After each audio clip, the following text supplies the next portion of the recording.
Halo, Assalamualaikum teman-teman. Jumpa lagi di channel Dr. Dimas, berbagi ilmu, berbagi manfaat. Salah satu penyakit kandungan yang sampai saat ini masih menjadi pekerjaan rumah, baik bagi dokter kandungan sendiri maupun untuk pemerintah secara umum adalah kanker leher rahim atau kanker serviks. Karena apa? Karena banyak wanita yang terdiagnosis penyakit ini datang sudah dalam kondisi stadium lanjut dan seringkali berakhir buruk. Kanker ini masih menjadi pembunuh wanita nomor 2 di dunia setelah yang pertama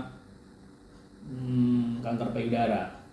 Dan kembali lagi memang banyak wanita yang sudah terdiagnosis kanker ini sudah stadium lanjut dan kemungkinan sembuh secara empirik atau secara statistik itu sangat kecil. Sebenarnya apa sih kanker leher rahim ini atau kanker serviks ini dan bagaimana kanker leher rahim ini bisa terjadi? Saya sempat menjelaskan sekilas pada video yang sebelumnya bahwa kanker ini itu terjadi akibat adanya virus HPV tipe yang ganas yang menginfeksi permukaan mulut rahim. Ya, permukaan mulut rahim itu diinfeksi oleh virus HPV tipe ganas, kemudian dia menetap di situ selama bertahun-tahun, ya, bahkan bisa sampai 20 tahun. Dan bila terjadi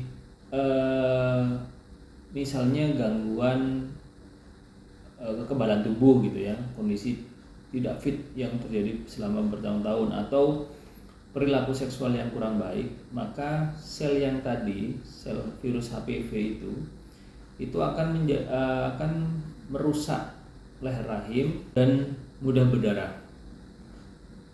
Virus HPV ini ditularkannya melalui hubungan seksual, ya, dan terutama pada mereka yang riwayat perilaku seksualnya itu kurang baik, maka akan sangat rentan sekali untuk terkena kanker leher rahim ini. Dan kembali bahwa kanker ini itu prosesnya terjadi bertahun-tahun, bahkan 15-20 tahun. Namun pada kenyataannya kita masih sulit untuk mendeteksi atau memutus rangkaian perjalanan penyakit kanker serviks ini sehingga tidak sampai ke stadium lanjut. Itu yang masih menjadi PR untuk kita dokter kandungan maupun pemerintah Indonesia secara umum. Dan usia berapa sih sebenarnya teman-teman yang rentan terkena kanker serviks ini? Saya baca di American Cancer Society, ya, dilansir di sana bahwa rata-rata terdiagnosis kira-kira umur 50 tahun dan 20%-nya terdiagnosis pada usia 65 tahun atau lebih. Dan tentu saja ini kan statistik, tidak menutup kemungkinan ada juga yang usia-usia di bawah itu bahkan masih 20 tahun bisa terkena kanker serviks bila ya ada faktor-faktor risiko yang dialami, ya. Suatu contoh misalnya perilaku seksual yang kurang baik, ya, bergonta-ganti pasangan, kemudian tidak melakukan hubungan seks yang safe, ya, tidak menggunakan kondom gitu ya. Itu bisa menjadi pemicu terjadinya penularan virus HPV yang tipe ganas. Yang kedua, adanya penyakit imunodefisiensi, misalnya kelemahan sistem kekebalan tubuh, ya, imunodefisiensi, misalnya HIV AIDS, ya. Kemudian ada tuberkulosis misalnya, atau ada penyakit kronis lain gitu ya, misalnya kencing manis, diabetes, penyakit ginjal dan sebagainya.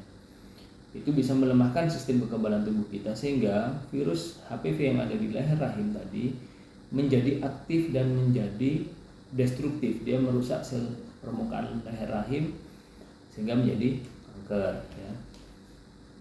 Kemudian ada kebiasaan merokok, ya. Saya baca juga di American Cancer Society bahwa wanita perokok berisiko 2 kali terkena kanker leher rahim daripada wanita yang tidak merokok tentunya. Yang keempat, adanya riwayat keluarga yang menderita kanker serviks ya. Tentu pada semua penyakit secara umum kalau memang keluarganya ada riwayat, maka anak keturunannya dapat meningkatkan risiko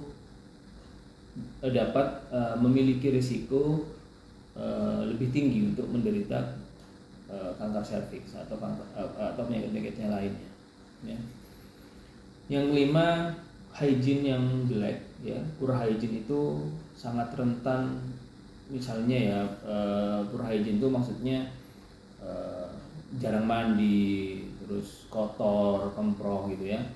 Itu sangat memudahkan kuman, virus dan sebagainya untuk masuk ke dalam tubuh dan menginfeksi tubuh kita, termasuk yang virus HPV ya. Poor hygiene sangat tidak dianjurkan ya.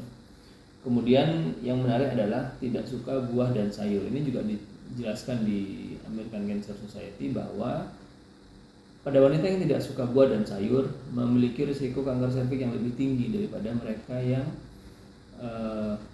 suka mengkonsumsi buah ataupun sayur. Mungkin ya logisnya adalah bahwa buah dan sayur mengandung antioksidan ya, yang bisa memberikan sistem kekebalan tubuh yang baik ya. Dan berikutnya adalah apa saja dok kira-kira gejala kanker serviks ya. Pada stadium awal, stadium dini, seringkali memang kanker serviks ini tidak bergejala ya. Kadang-kadang itu juga yang mungkin menjadi penyebab sulitnya deteksi dini pada kanker serviks ya.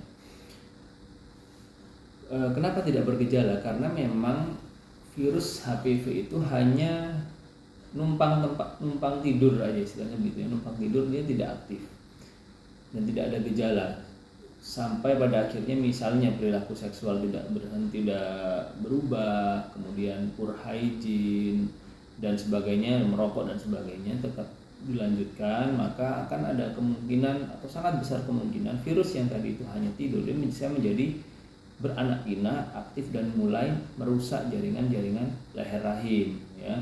Pada yang kondisi yang demikian, dengan kondisi jaringan leher rahim yang sudah rusak, maka bisa terjadi keluhan perdarahan, dan keluhan perdarahan ini juga biasanya ditemui di luar periode haid ya, bukan saat periode haid. Kemudian apabila melakukan hubungan seksual gitu dengan pasangan, maka bisa jadi terjadi perdarahan pasca senggama atau postcoital bleeding. Nah, tanda-tanda seperti ini sebaiknya segera lakukan pemeriksaan diri ke dokter supaya tidak terlambat ya.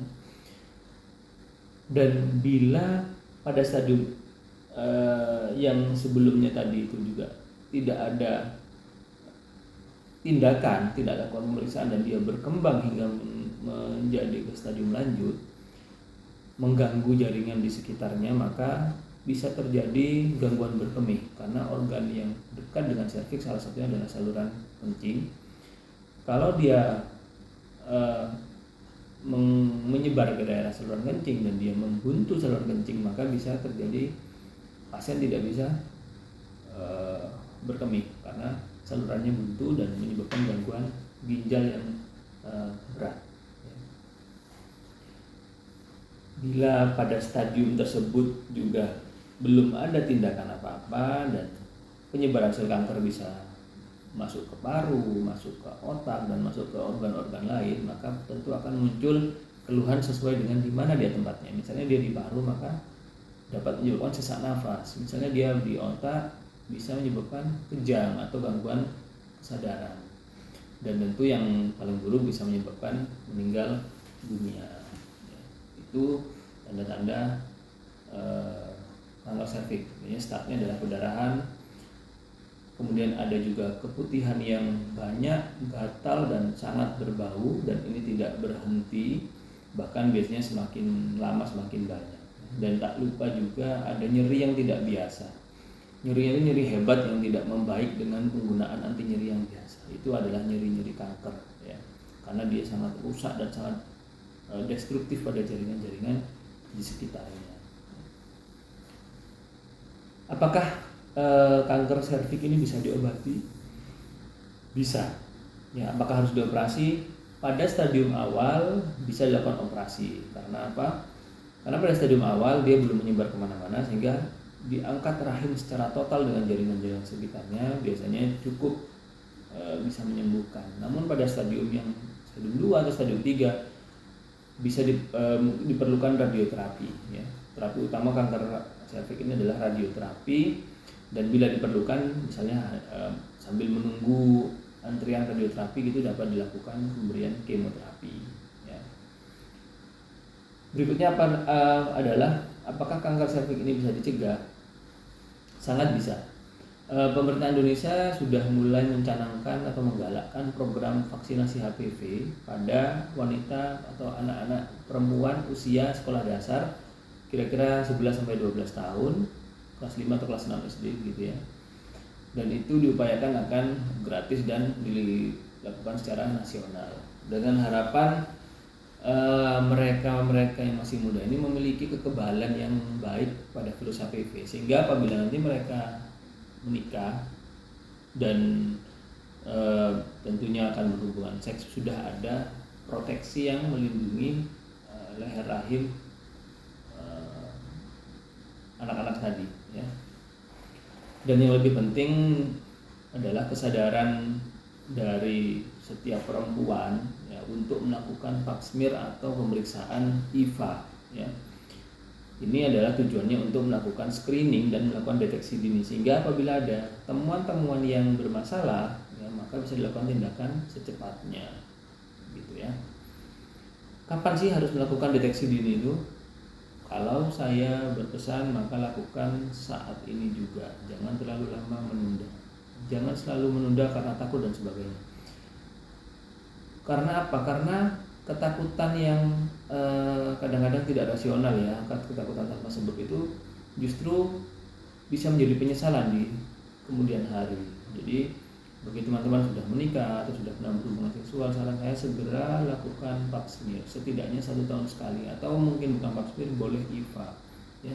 1 tahun sekali rutin untuk melakukan deteksi dini, sehingga bila ada gejala atau ada tanda-tanda terinfeksi bisa dilakukan tindakan yang optimal untuk mencegah memutus perjalanan penyakit kanker serviks tadi ya. Dan kanker serviks ini mempunyai tahapan sebelum menjadi kanker. Dia memiliki tahapan-tahapan prakanker ya. Biasanya mulai ada keluhan perdarahan atau keputihan, kemudian dilakukan pap smear gitu, hasilnya CIN namanya atau cervical intraepithelial ya. Jadi ada intraepithelial neoplasia. Jadi ada sel ganas yang sudah bercokol atau tidur di dalam epitel, di dalam permukaan sel leher rahim. Dan jika sudah ada itunya, biasanya dokter kandungan akan menyarankan beberapa pilihan tindakan, apakah dibakar, apakah dipotong, atau di krioterapi dengan menggunakan gas CO2 ya. Tujuannya untuk merusak leher rahim ya, dalam tanda kutip merusak leher rahim dan kanker yang ada di dalam sel HPV, sel virus HPV yang ada di dalamnya, atau sel kanker yang sudah terinfeksi, sehingga harapannya tereradikasi atau termusnahkan semua dan tidak berkembang menjadi kanker serviks yang lebih berat ya. Mungkin suatu hari akan saya bahas tentang deteksi dini pada kanker serviks lebih detail lagi. Dan sebelum saya tutup, pesan saya, marilah berperan aktif untuk melakukan deteksi dini dan pencegahan kanker serviks dengan melakukan pap smear maupun IVA ya. Supaya apa? Untuk memutus perjalanan kanker serviks dan sebisa mungkin tidak menjadi kanker serviks gitu ya. Dan itu diperlukan kesadaran dari para wanita di Indonesia, bahkan mungkin di dunia. Baik, sekian dari saya. Terima kasih. Silahkan like, subscribe, komen, dan share. Wassalamualaikum warahmatullahi wabarakatuh. Berbagi ilmu, berbagi manfaat.